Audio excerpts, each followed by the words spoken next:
What's up, guys? Welcome to the channel. It's your boy, World of Wrestling, here today to discuss about WWE Smackdown September 13th, 2024 review. Let's get into it, folks. Let's get into it. This was a fairly decent show, mostly centered around the bloodline and booking a main event match for SmackDown in the tag team match between Cody Rhodes and Roman Reigns, going up against Solo Sikoa and Jacob Fatu in the SmackDown's version of the main event. I thought that this was an interesting one. Matt 87 Eagle actually predicted this on the channel a couple of days ago. I believe it was on a Monday Night Raw review we were discussing. And he went ahead and mentioned that he thinks that it's going to be um, those two teaming together against Solo Sikoa and Jacob Fatu in a tag team match. So that actually did occur here tonight. I do apologize. I'm actually typing on my phone the results of the show so we can go over that with you here tonight. So I do apologize. My I thought it was a little strange, actually, to be perfectly honest with you guys. He Cody acted as if he was not interested in this matchup at all when Nick Aldis was deciding to book this match for Bad Blood, and that these two were supposed to team together. Apparently, that is no longer like he wasn't interested in the bloodline. Then, after the show was coming near to the end, he comes in, helps Roman Reigns out a little bit again, and actually joins forces with him, even though Roman Reigns does not want nothing to do with Cody Rhodes because of the WrestleMania match that they had. Understandable. They've been enemies for the last 2 years anyway. Love Girl says, World of Wrestling, I need to ask you something now that Nia Jax said that Naomi or Bailey will have to leave SmackDown. Do you think the Wyatt Six will come to SmackDown and be traded to SmackDown for Nia? I believe either one of these women are going to lose. One of them will pick up the W and will be facing Nia Jax. The opponent I believe that she's going to face is going to be Naomi. I think Nia Jax will win this matchup or lose this matchup. And Tiffany Stratton might be the one that eats the L here in this tag team match next week on SmackDown, leading to Naomi maybe picking up a W to ultimately lose the title to Tiffany Stratton at Bad Blood. That's what I think might happen. I might be wrong about that. I'm not sure, but I do believe that there's a chance that that could happen, and Tiffany Stratton and Nia Jax may no longer be an allies to each other. So that might be the case. I'm not sure one way or the other, but I'm gonna say that Nia Jax ends up winning or losing this match because of Tiffany Stratton, and then she's going to lose the title to Naomi, or it might be the other way around. Naomi might lose the matchup for the title and leave it at that, and the story continues, and we lead this all the way up to WrestleMania, maybe. And this is where that might be where Tiffany Stratton finally becomes the women's champion on SmackDown. So that might be the course of action they might go, for all I know. But yeah, I'm not really too keen on the Naomi Bailey, Nia Jax, Tiffany Stratton match next week. Don't particularly care for the women's division on SmackDown all that much. There's not a whole lot of story going on there that intrigues me all that much. Mostly Raw is the top priority show. SmackDown's more along the lines of a show that just kind of gives you some decent matches. We had Andrade tonight facing Carmelo Hayes. Andrade actually picks up the W, getting a match with LA Knight for the US Championship at Bad Blood, which gives him some airtime on a major event show for a championship, which I'm kind of happy to see Andrade getting some sort of favoritism on this show and being utilized. Carmelo Hayes is definitely going to get a title shot, more than likely be the guy to take the title off of LA Knight in the future, but I don't think it's going to happen anytime soon right out of the gate. Um, Retro says, does the tribal chief support mutant rights? Does the tribal chief Roman Reigns support the X-Men? Okay, whatever you say. Love Girl says, so I need to ask, do you think the Wyatt Six will be coming to SmackDown? Because if you look behind Nicole's shoulder, there was his design of the Wyatt Six, and they might be hinting that they might be going there. Um, I don't think so. I think that that might not be the actual course of action they go with. I don't think either one of them are going to lose. I think Wyatt Six are saying on Raw, there's no reason for them to jump ship over the SmackDown at this present time. They haven't even done enough on Raw to move to the other show. I mean, unless you're going to have them drift between shows. I mean, you could do that, but I'm not sure.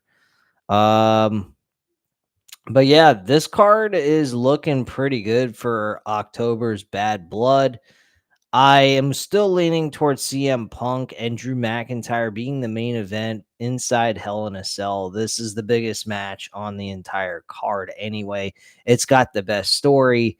Second best story is that tag team match with Cody and Roman Reigns against Solo Sikoa and Jacob Fatu. So those are the two biggest important matches on this card. Sami Zayn and Gunther for the world title. I'd say that's the third best match on the show, but I'm not quite sure who I would. I don't know if you really care for this match. I don't particularly care for this match even being booked. I honestly think this is a match that should have been booked for WrestleMania, giving Sami Zayn a Royal Rumble win. Personally, that's just my opinion.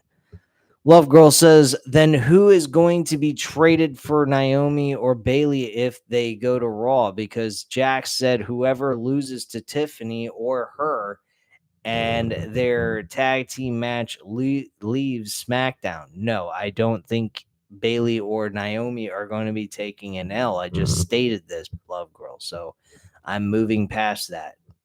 I think that Naomi is going to get the win here in this tag team match. And she's going to be facing Nia Jax at the Bad Blood pay-per-view. I think that's a good way of giving Naomi some recognition, at least on the show, and making her feel like she has some sort of importance. Matt 87 Eagle says, of course, Hell in a Cell will be the match, the main event. No other match is more important than Punk versus McIntyre. I already stated this, Matt. So chill out, relax. It's okay. We're just watching wrestling here and discussing it. By the way, as you guys may notice behind me, I have quite a few boxes being packed up in the office. And now I do have a welcome sign behind me. That is because I have just officially bought my house. I'm moving in it on September 27th, 2 Fridays from now.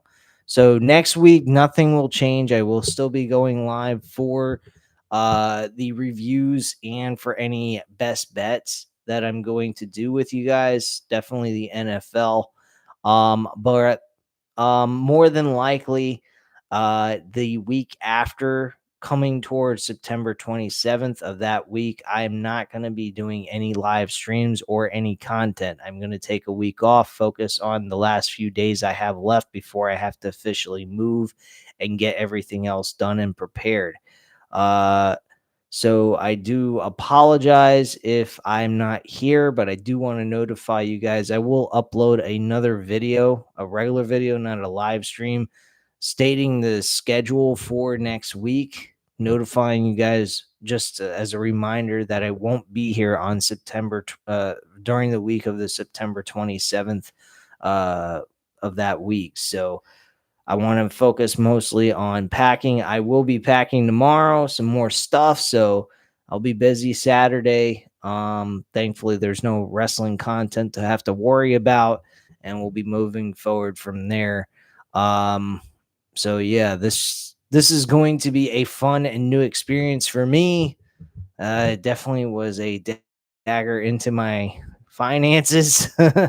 But yeah, Love Girl says, and I say that Randy Orton is going to win the Royal Rumble and face Cody at WrestleMania, and Gunther is going to face CM Punk at WrestleMania, and CM Punk is going to win the Elimination Chamber.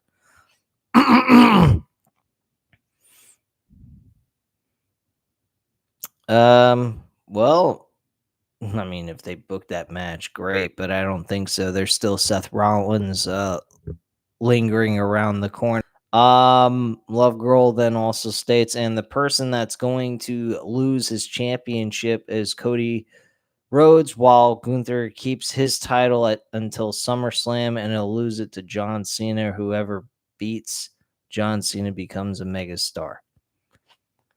I'm sorry, Love Girl, but I think you're smoking crack here. I don't think John Cena is beating Gunther for the World Heavyweight Championship at SummerSlam. He's having his retirement match at SummerSlam, and he's going to end up losing that match for the title. So you had everything nailed except for the fact that, yeah, um, John Cena is not beating Gunther.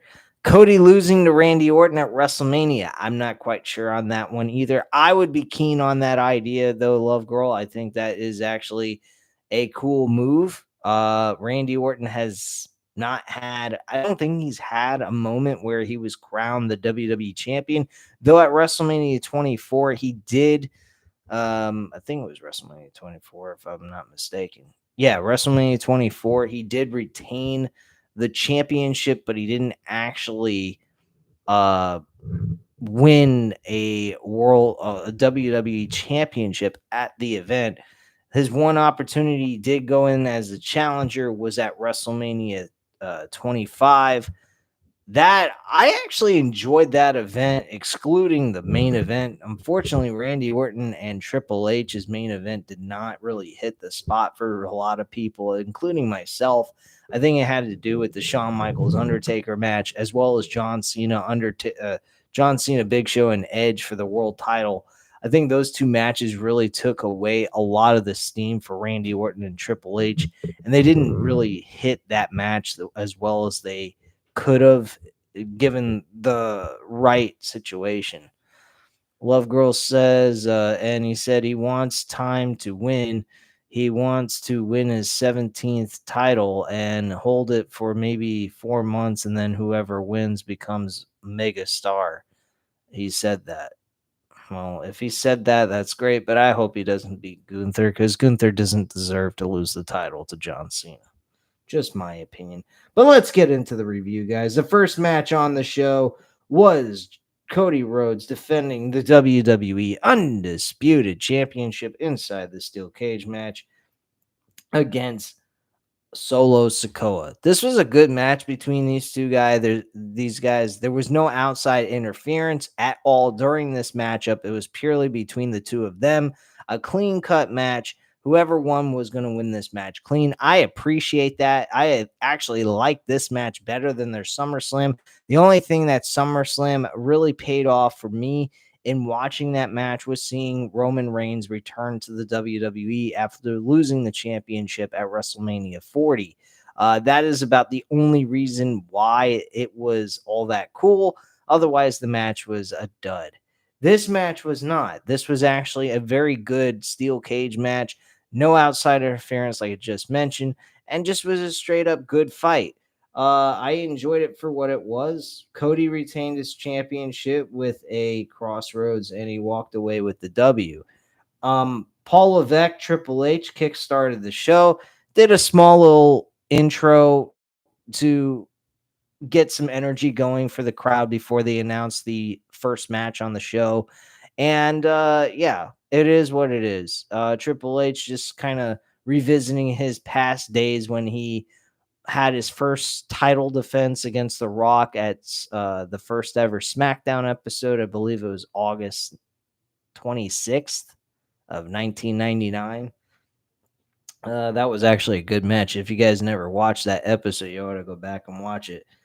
Um, but yeah, this was a good match. I enjoyed it for what it was. I don't want to see these two wrestle one on one again. I don't want to see Solo Sikoa near the world title at this point. Find somebody else. Um, Anyway, so after the match, Cody stands inside the ring and the bloodline begins climbing the cage. Solo hits Cody with the Samoan spike, and the bloodline are in the ring. Jacob Fatu with a moonsault off the top rope. Jacob climbs to the top of the cage, and Roman's music hits. The fans with a loud pop, and out comes Roman Reigns. He gets in the ring and slams the cage door. Loa runs towards Roman, but he throws Loa into the corner. Right hands by Roman onto Tonga, and he throws Tamatonga and Loa into the steel cage. Solo with right hands from behind. Solo runs towards Roman, but Roman hits him with the Superman punch, and Roman about to go for the spear, but Jacob Fatu pulls Solo outside of the cage.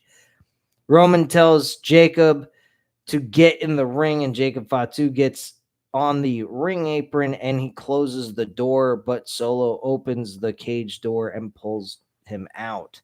Tamatonga and Loa attack Roman from behind, but Cody throws Loa into the steel cage and he hits Tamatonga with the crossroads, and Roman hits Loa with the spear. Cody and Roman stand face to face in the ring, and the fans chant OTC. Roman points to Solo, who's on the outside, and he looks at Cody Rhodes. So there you go. Matt 87 Eagle says, I mean, it's no Hangman versus Swerve, but I do think we'll see another cage match top that in a long while. Yeah, Hangman and Swerve. I mean, I've mentioned this before on the review for Dynamite this past Wednesday. I did mention that match was fucking brutal, and fans kind of saying it went a little too far. I would agree, but it did make a point. It hit the spot of the story and how vile these two are with each other and how much disdain Hangman Page has for Swerve Strickland. So it definitely gives you an indication of how serious this rivalry is, which is great. And WWE's done that with Drew McIntyre and CM Punk, but in a more simplistic, toned down way that the storyline is good, but yet not so aggressive at the same time, which I kind of like a little bit more. But I got to give AEW their credit here. That tension that they put into that match was just fucking unreal. And the chair smashing over Swerve Strickland's head and the Novocaine syringe needle in his mouth to numb him up was just fucking unbelievable. I just think that both storylines from both shows are fucking great. I really love both of them. Really, you can't compare the two. It would be unfair.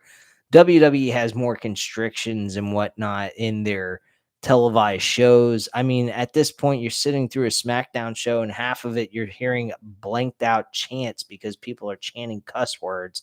And because of that, they act as if they're part of the show and they bleep them out so you can't understand half of the shit that's going on in the show. So it kind of ruins the entertainment portion of it and makes you kind of not like care so much because they're bleeping out shit that's just stupid. Personally, I mean, if you're that squeamish about language, well, then go watch the Teletubbies or Barney or some shit. I mean, what the fuck? Like, you got shit on television on a week to week basis that's more vile and graphic than you do on WWE, and they're cutting language out because people are chanting some stuff. Like, what the fuck? I mean, seriously, that's just plain idiotic. Kathy Kelly's backstage with Nick Aldis, and he tells her it's chaotic start. He says Solo reached out. He has a challenge with Jacob Fatu for a match, and according to Solo, it's an offer no one can refuse. Aldis says the night is far from over and walks away. Cody actually comes into the picture and mentions that he does not want to be a part of this anymore. He wants to be out of the bloodline situation. It's Roman's problem, not his anymore, which kind of changes at the end of the show, as you can tell if you watched it. Matt 87 Eagle says, hopefully that kind of censorship will end once Raw goes to Netflix. Yeah, but what about SmackDown? We're still going to have to deal with that nonsense. But it is what it is. Mitchin versus Piper Niven. Who the fuck cares? Mitchin wins the match. Chelsea with the right hands onto Mitchin after the match is over. Chelsea grabs a trash can and throws it in the ring. She lands an prettier onto Mitchin on the trash can. Great. Back from commercial break, we show Rob Van Dam, Vicky Guerrero in attendance, and Gunther and Ludwig Kaiser are also in the attendance as well. We then have Kevin Owens and a mystery opponent who looked like a fucking jobber and looked like he came from Miami with no shaved chest, with hair all over him and looking like he's fucking Prince Albert or some shit, with hair on his back as well, or maybe the son of George Steele. Who the fuck knows? As Corey Graves put it. Um, that was actually not Kevin Owens' partner against A Town Down Under. It was actually Randy Orton. The so-called partner was actually eliminated from the match. He was stunned by Kevin Owens, and that was that. Randy Orton came out. I thought we were going to see a Randy Orton heel turn, and we are going to see Kevin Owens and Randy Orton become enemies going into Bad Blood and booking a match for these two to have a one-on-one match. But that was not the case. We just saw these two have a good match with the Grayson Waller and Austin Theory, and the match ended with Randy Orton hitting an RKO and getting the W for the team. So he's back on a W, which is nice. Maybe they win the tag team titles together, and then eventually he turns heel, turns on Kevin Owens and Cody Rhodes. Maybe that's the case. I don't know. I'm not quite sure at this point. So we cut backstage to Kathy Kelly, who's with Nick Aldis. He tells her that Solo Sikoa has made a challenge for Bad Blood.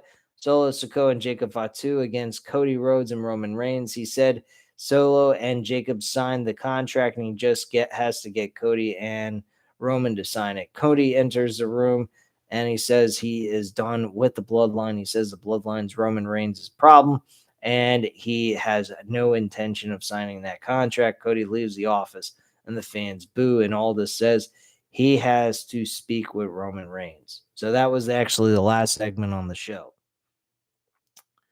Booker T and Sharmell were actually in attendance. Nia Jax, Tiffany Stratton, Bailey, and Naomi were actually on the show. Matt 87 Eagle says Bad Blood is looking stacked as it is. I don't think we need any more matches besides the one that were announced tonight. We got Liv Morgan and Rhea Ripley for the world title. We have CM Punk and Drew McIntyre inside the Hell in a Cell. That's 2. We have the world championship on the line with Sami Zayn and Gunther. They just need to make it official. We know it's going to happen. And we got Roman Reigns and Cody Rhodes together against Solo Sikoa and Jacob Fatu. That's only 4 matches, Matt, unless you're talking about already plugging in the SmackDown's women's championship match, then yeah, that would be 5. I mean, they could throw one more. Oh yeah, and there's also LA Knight, and oh yeah, so that would be 6. It would be LA Knight and Andrade for the US championship. Yeah, that you're right. That would actually would about do it. Oh yeah, and Priest and Baylor. So there's 7 matches on this card. Wow. So yeah, if the women's championship on SmackDown gets booked for Bad Blood, which I believe that was announced, we are going to see the Nia Jax defend the title against either Bayley or Naomi, and that would be match number 7. I think 6 would have been a little bit better. Honestly, maybe we see LA Knight and Andrade on SmackDown the last episode before Bad Blood, but I think he mentioned that he's going to defend that title against either Carmelo Hayes or Andrade, which Andrade won the match. So I honestly think 7 matches is quite a bit for how WWE's been booking the B level pay per views. But I mean, 7's not terrible. I do agree though, Matt. I think that is more than enough. 7 is the magic spot when it comes to a 3-hour pay-per-view show for a B-level pay-per-view. So Nia Jax comes down to the ring and she talks about how easy it was to win Queen of the Ring and how it was even easier to win the WWE Women's Championship. Nia says Nick Aldis informed her that she will be defending her title at Bad Blood. She says she doesn't know and doesn't care who her opponent will be because she is going to annihilate them. Out comes Bayley. So it just basically Tiffany Stratton had to distract Bayley in order to win the title. She didn't need her group to help her win her championship. So why did Nia need to do that in her match? So one thing led to another. Naomi came out. She kind of got involved in this and put her nose in it. So it led to Nia Jax saying, okay, so how about next week to determine my opponent? One of you pins one of us, then you get a title shot for my championship at Bad Blood. If one of you loses, though, if either Tiffany Stratton or myself pin one of you, you will be eliminated from SmackDown and have to leave SmackDown for good. So that's basically what the situation was. And that's how this all led to the end of the segment. So yeah, I don't know. I don't particularly care. I think Naomi should be the one winning this matchup so that Naomi gets a title shot. She's got to have something to do. She's been doing absolutely nothing. She's just sitting there twiddling her thumbs. What's she going to do? Lose the match and then be moved over to Raw? I mean, she's firing in this tournament match, which is a shitty way to fucking go, I guess. But whatever.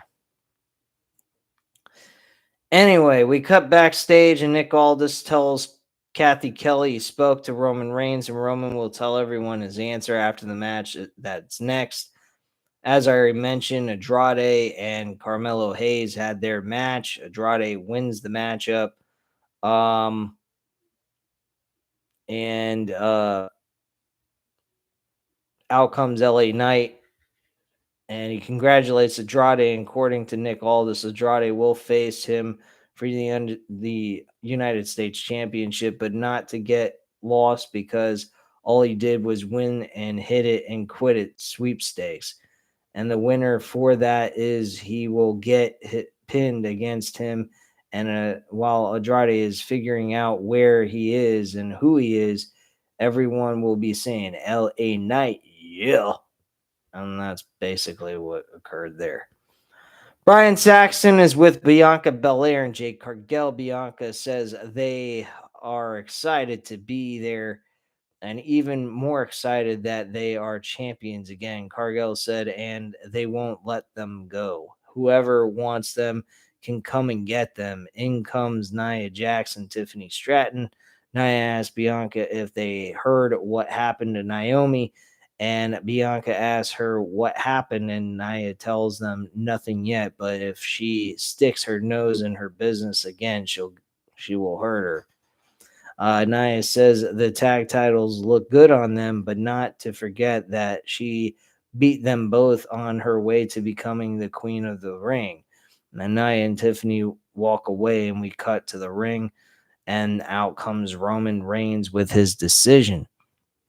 Roman Reigns obviously signs the contract. Cody gets in the middle of the ring. He's also going ahead, and for some strange fucking reason, I don't know. He signed a contract after they were attacked. He claimed that he was the face of the WWE. This is his WWE. Cody gets in the ring, grabs the microphone, and says, "It hasn't been your WWE since you lost to me at WrestleMania." That really stung a lot of the fans. They actually kind of booed him, to be quite frank with you. And yeah, he ends up signing the contract after the Bloodline once again try to interfere in the second, and they fight them off looking good, and they sign the contract. It's on. Solo Sikoa kept saying, "What are you guys, friends now?" Something like that. I mean, obviously, they're not friends. They're just working as a cohesive unit at this point in time to fight off the Bloodline for the time being, and that's pretty much it. I don't think that there's anything extra going on here. I would hope not. I don't want to see Cody and Roman Reigns being allies at this point, outside of the fact they just have a common enemy, and then eventually it leads to them eventually going one-on-one over the title one more time for a third and final time, I think. So that's just my opinion on that. I don't know what you guys thought. I personally think this was an okay show, and I think they had some good matches on the show overall. They did a fairly decent job. I liked the whole entire setup. I actually liked the way the ring looked. That you could see the ring posts and all that. Didn't have all that plastic crap on it to show off the video entrances of the wrestlers coming to the ring. I mean, it does have a nice touch to it, but as a sports authentic type of look, I kind of like it without it. Personally, when you do it with it, it makes it look like you're on a game show or some shit. I personally don't like it at all.